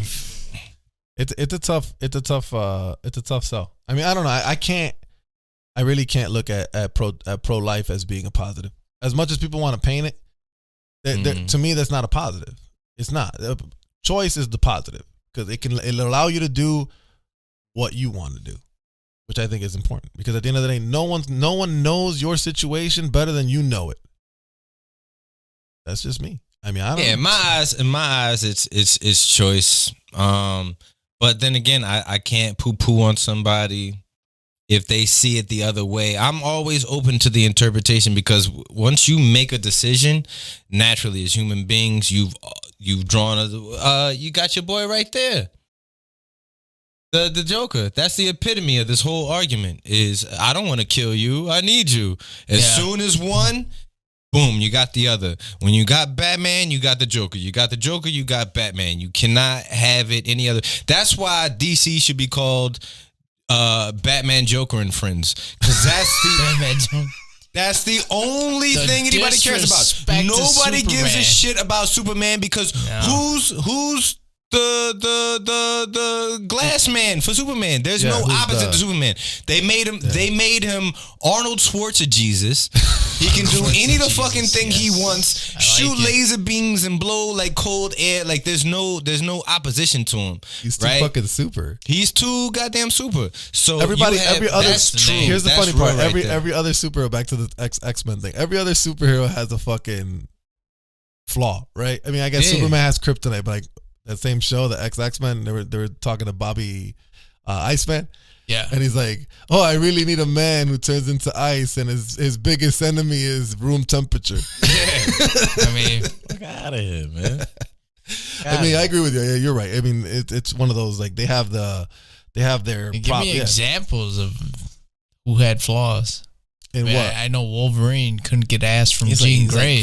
Like 5'3". Well, apparently in the movie, made out of metal. Can't swim. Well, I mean, he's too damn fucking heavy. Just sinks to the fucking bottom. Wolverine has to be 897 kilos, bro. Yeah, I mean, he has to literally like get in water. He's the size of a Chevy Bel Air from 1967 on the inside. That's his bones. How does anything lift him at all? Like, how does he get in the Blackbird and it still goes up? He's made out of lead, bro. How does he go up elevators and shit? Like he'd fuck your porch up. Like any bed he's ever in is destroyed as soon as he lays down. And he was in a waterbed right off the bat at one of them, right? And fucking that chick ruining metal detectors and shit like that. Get out of here, bro. No wonder Jean Grey won't let him hit. Yeah, man. Fuck. You standing next to him, your compass is all fucked up, messing up your cell phone signal. Fuck out of here. Fucking douchebag, bro. Who's your favorite superhero? Oh, Wolverine. by a mile. You talk shit, man. Of course. No, out of everybody, out of all the superheroes, and I think this might be a little blurry lines. Vegeta, my favorite, because he actually is legitimate, the best out of all of them. They just give that other guy, I don't even want to say his name, that they give that Kusan. Ah man, forget boy. What Kakarot sounds like? Kakarot. He's a Kakaroach. I can't stand him, bro. He's one of the island boys. Nah, it should be Vegeta, man, Jesus. Because he's got the Michael Jordan spirit. Like he really hate and dispassion and envy drives him to be greater. And that's the only reason I have a podcast. So I understand his mentality. John, who's your all-time great besides Arnold Schwarzenegger? Well, if we're throwing shit around, fucking George Costanza. There you go. I like it. George Costanza? The universe was against him, as it is mine. I like it. As it is me. Vandalay Industries. Oh God, I don't even know. Who you rocking with? Superhero wise, like Nightcrawler or something. Nah, man. Damn. Nah, my all time since I was a kid has always been a toss between like Batman and Spider-Man. Those are my two dudes. Batman, just the concept of him being kind of normal. Yeah. But they got real problems. Here's the thing. No, but here's the thing about him. The thing about him is that we look at him portrayed in films, right? And the newer ones especially even worse because he doesn't stand a lick really against anyone. No. They're all fucking gods against him. But if you look at like the cartoons back in the day, his villains were at his level per se. They were regular. Yeah, Green Goblin. That's his opposite. In Spider-Man, I mean, they were both supers. You know what I'm saying? Batman, if it's Mr. Freeze, yeah, he has a freeze gun, but he's still a human inside. He's not a god or anything of that nature. You know what I'm saying? In the movies, it's different. It's like when we went to, me and my dad used to be a big Batman fan. And we went to go watch Batman v Superman, right? And we're watching it, and when we got out the movie, my dad tells me two things. He tells me, why the fuck is Batman killing people? Right? Because Batman's rules like I don't kill. And Batman, basically, he told me like Batman's a pussy. Because in the climactic battle when they're fighting Doomsday, I think it is, like Superman and Wonder Woman are doing all the heavy lifting, and Batman's like hanging around in the background doing nothing. Throwing ninja stars. He's just, what the fuck's he doing? Like, he's not doing shit. Like, what's he gonna do aside from getting slaughtered? It's almost like he needs to be told what Natasha told Captain America in the first Avengers movie when Thor and Iron Man were fighting. He's like, these guys are basically gods. Like, you're not gonna stand a fucking chance. Yeah. Like, and it's the truth. Hot out. It's the truth. In your Batmobile airplane. I hate getting older because now I look at superheroes with like my grown-up brain and I'm like, man, how does Spider-Man stick on the wall? He's wearing boots and gloves. Yeah. Fucking asshole. You know what makes it even stupid is they try to kind of give it a reason in the film. In the Tobey Maguire ones, remember like his hair stood up off his gloves. He's wearing that's what I'm like. Wait, bro. It makes it even worse. Like, how the hell do the things? I mean, because in reality, spiders stick on the wall because of the hairs on their fucking legs or whatever, right? So they try to. I'm like, wait, he has gloves on and whatever. At least Wolverine, his claws can go through the glove. I guess that makes sense. Fucking Batman, grab his cape, shotgun to the mouth. He's out of there. Oh Jesus! We were talking about. Did you watch the newest movie? That bugged me so. But he's in a techno disco, 500 people. Nobody wanted to grab him by his cape and just kick him in his nose. But I'm gonna tell you a worse one. I don't know if you spot this one when he goes to save the guy with the bomb around his neck, right? And the bomb explodes in front of him. A bomb goes off. A bomb goes off in front of that killed disintegrated the guy. Never saw him again. But fucking Batman's face is perfectly fine right here. I don't understand. Didn't even have a bruise. Nothing. A lot of Vaseline. Nothing, bro. I couldn't stand that fucking. And they literally show Batman like he's flying away from the explosion with fire trailing him, yet his face is perfectly fine. Kurt Cobain, Bruce oh my God. Cobain. Did you not like him? I couldn't look. I wanted to give him a pass when they ended that movie with Batman and goddamn Lenny Kravitz's daughter riding away on their tricycles, holding fucking hands. Oh, that bugged me so much. I couldn't fucking stand it. She's too skinny. She was too skinny for me. How the fuck is Batman doing haikus and fucking love poems with his eyeballs and shit, man? You supposed to be get out of here, bro. I wanted to give it a chance, but it was just, man. I'll tell you what, I liked there was things I liked about it. Like I love that he was more in the bat suit than he was without it. I liked the detective aspect of it. I thought that was cool. The tone was okay. Cinematography on point. The tone was good. I hated, and I'll tell you what, Robert Pattinson did not look bad in the suit. When he was in the suit, his chin looked fine. His eyes were a good color for it, whatever, because I think he has like green eyes. So like you can see his eyes really good when they would get a close-up of him. But every fucking moment, he did not have the suit on. I was like, it betrayed why? him. Yeah. Because he's got the head you would put on a guy who's like 6'3" and 230. Like he's got a well chiseled fucking face. I mean, but that's okay. But he like just everything about his face, without the mask, was horrible to me. Because I mean, you got to remember, like, okay, you grab Robert Downey Jr. and you think of Tony Stark, right? Because they're basically the same character. They're basically the same characters. So what makes Tony Stark cool? Well, he's a genius for one, and he's a playboy. He's blah blah blah. He's a ladies' man, right? That's kind of what it was. Bruce Wayne is the same thing. Same thing. So he has to be an attractive guy. Robert Downey Jr. is an attractive dude. You can't, Robert Pattinson, the way he looked in that movie, who's throwing ass at him? Yeah. You get what I'm saying? I mean, we want to argue Christian Bale's not the most attractive guy in the world, but he played like a playboy. You know what I'm saying? He was walking in with girls and blah, blah, blah. This he's all mopey and shit the whole movie. He's a fucking dick to Alfred. They did right kill off his the parents. movie. So what? Everybody that got blown up. He's got a reason to be mopey. He's like that in every movie, though. Everybody that got blown up in that movie survived. Except the guy. Fucking 5 pounds of C4. And Alfred threw up like an encyclopedia in front of a bomb and survived, bro. Those are thick. Right off the bat with his relationship with Alfred pissed me off in the movie too. Like Alfred's supposed to be your fucking best friend, father figure, and like right off the bat, right in the first 5 minutes of the movie, he comes in. Alfred tells him, "You're not my father." Shut the fuck up with him. He raised you, motherfucker. I like it. Like, god damn. But anyways, that movie was kind of but they already greenlight a second one. Of course it is. It's a cash grab. You know what that movie looked like to me? Did you ever play the Arkham games? I tried once upon a time. It was I liked the way the movie looked and the characters were decent, but whole time they were in the on the highway chase, right? Oh, with Colin Farrell's character. For that new Batman when he was trying to chase the penguin guy. Yeah, Colin Farrell.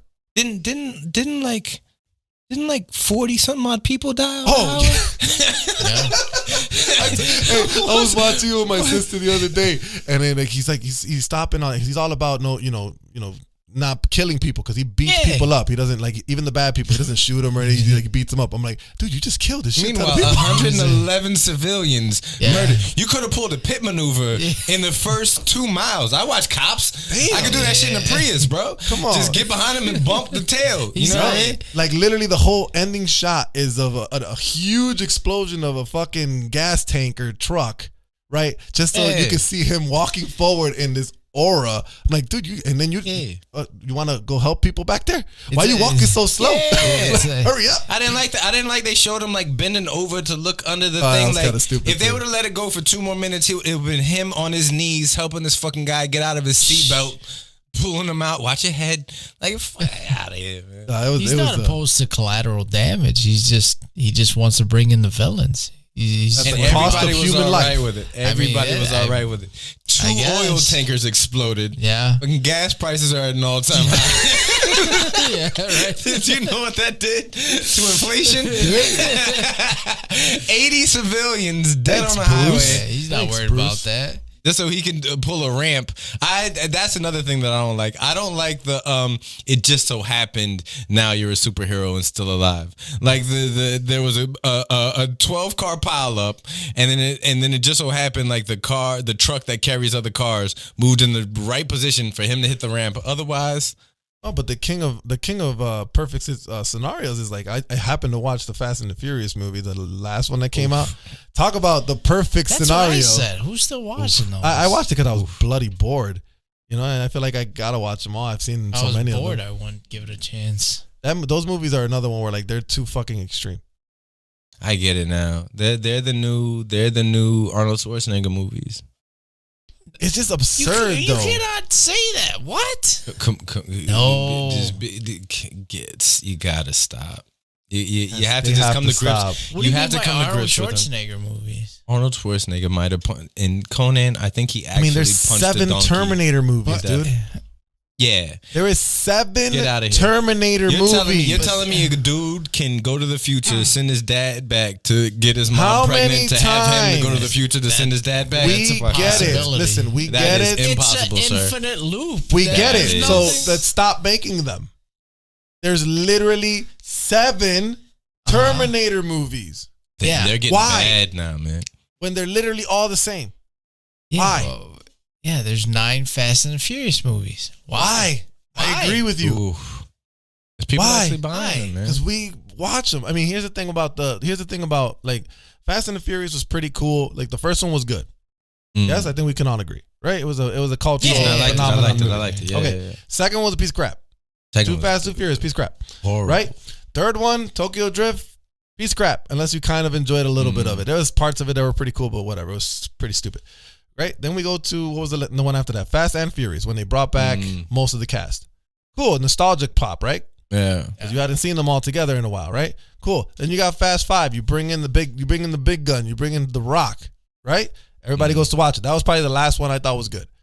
After that, it was ridiculousness after ridiculousness after more ridiculousness.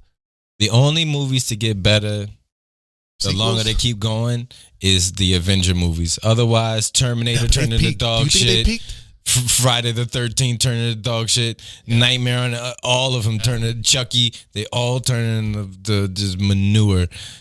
The Avengers are the only ones that got it. Speak of the Avengers. Do you think they've peaked?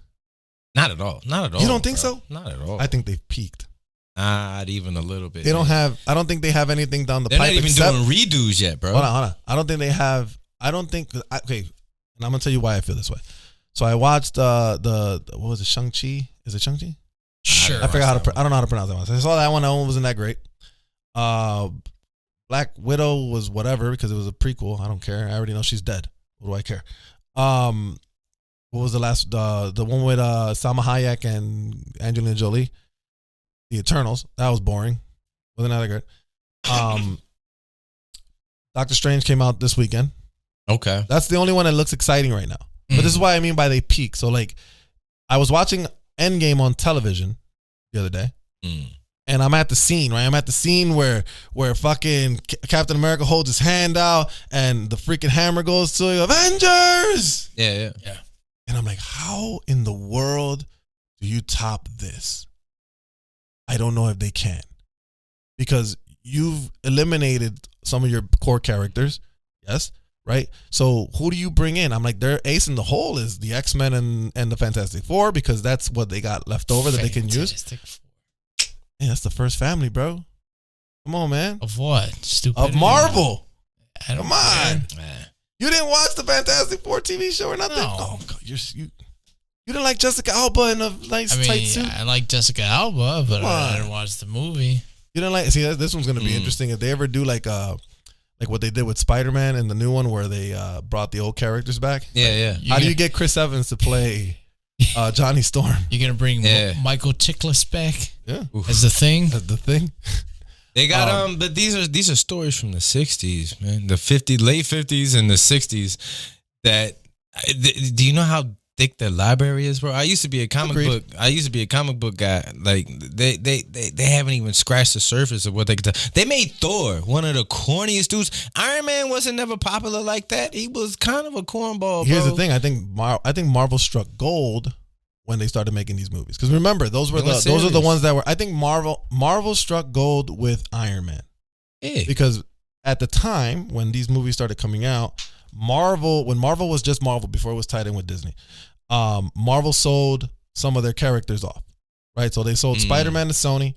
They sold the X-Men to Fox, the Punisher to Fox. They sold the Hulk to Paramount, I think, or Universal or whatever. They never knew. So then when Marvel decided to make a movie, they chose Iron Man because that's who they had the rights to. And it happened to be this amazing film that everybody caught on. Yeah. Right? And then since all the other movies are kind of the same similar style, we all kind of fell on board with it. They're great movies. Don't get me wrong. They have a couple misses here and there, but nothing crazy, right? For the most part, they are the most successful fucking franchise of all time with the most movies that are actually good. versus bad. But I think when Endgame came out, dude, would you have been mad if they said we're not making any more? This is literally the end. I would have been happy with it. I'm like, I'm good. I'm suffice. This is a great story to put a bow on and ride off to the sunset. And then, but now you got to go through these stages where like we watch all these movies that are not popular. They don't sell great. We not even watch, like you, if you're a fan, you skipped a couple. So obviously they're not that important to you. You know what I'm saying? Like we all probably watched the Spider-Man one, or that too. The Spider-Man one we all probably went out to go watch, or would go out and watch because nostalgia, same thing, right? We got Andrew Garfield and Tobey Maguire, whatever. But then where do we keep going to draw me in?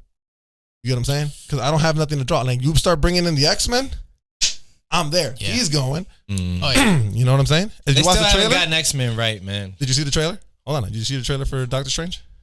I did. The latest one? I think I did. That's the one where he's got to piece everything back together now. Yeah. So in the last second of the trailer, you're gonna like this. You could already hear Professor Xavier's voice in the film, so they know Professor X is in there. But then there's a scene where the nice yellow hover chair comes into play. That's a 90s thing. Like me and John, like we're a huge X-Men cartoon fan. Like, ooh, I need to go watch just for that. See, here's where there's a hole in your theory, bro. When was Doctor Strange ever a thing? Cool, man. He wasn't. Marvel is hitting on so many cylinders right now. They can't miss. But they're hitting with their style. But what they're known for. That's what I'm saying. All these movies are in the same tone. For the most part. Like, and then Sony it's all the same continuous. Right. But that's why we like it, because we've always liked, since Iron Man 1, we've liked the campiness and the tone and the comedy of it. Right? We've never differed from that. So we're comfortable in this thing. They've never took risks. They're all kind of in the same boat. Like every movie has similar tones. You didn't like the old Wolverine movie? But those are separate. Those are not part of Marvel. At least Disney Marvel. Those are all part of It's the same. No, that's why they sucked. That's why a lot of them sucked. The old Wolverine movie? That's why a lot of them sucked. Where he killed the with the clone and all that other good stuff? Logan was the only good one they did. Logan was good, and Days of Future Past was good. All the other X-Men movies were meh, except X-Men 2. No, all the X-Men movies were hot garbage. X-Men 2 was pretty cool. I like that. What they should be able to do with that, they would trash. Oh, yeah. They didn't. Same thing with Spider-Man. Spider-Man movies weren't that great. I mean, the first Spider-Man with Tobey Maguire was good. The second one was good. The third one was hot garbage. The one he's dancing disco in the middle of the street. I don't even consider that. That's like the third Godfather. That's hot garbage. Then you got Andrew Garfield's Spider-Man. Right, the first one I thought was okay. Second one, they tried to make it all campy like Marvel. It didn't work out for them. It was garbage. The one with Jamie Foxx. It was all campy. They tried to do the Marvel thing. It didn't work out. X-Men, same deal. X-Men has had 2 reboots, and they still can't get it right. You're just hoping this third. But now what they do, they sold it, but they sold it back to Marvel. So Marvel's got the keys now. So now it might be good. Look what they did with Spider-Man. Vamos a ver. Anyways, you have a good time, buddy. Yeah. Where can people find you? Any social media links? Mike Knight Comedy on all the things. Check out the Real Rap Podcast. Check out Act a Fool Improv out on Madison every first Tuesday. Keep an eye out for Comedy The Lights of Dark, man. I'm writing on that. It's in production right now. I think they're doing casting, so it's going to be a documentary about Chicago comics, and they're also going to have some inserts for some sketches and skits. There's some decent. I'm surprised some of the people that they're getting signed on for that. So I mean, they got a few things coming, man. Right on. So we're gonna call it a night. John, you got anything else? I've got nothing going on like that. Just gonna. What you do have going on is a DVD of Tango and Cash, man. School this guy, bro. I don't know what the hell he's thinking. All right. Want to come back sometime? Man, look, I would love to. Yeah, absolutely. That happened. I just want to say, I appreciate you coming by, spending some time with us, and having a couple laughs with us. It was a good time, man. Likewise, man. I appreciate it. That's going to be our show for tonight. Like, comment, and subscribe. Remember, everything we said is in our opinion, and if you don't agree with it, you can piss off.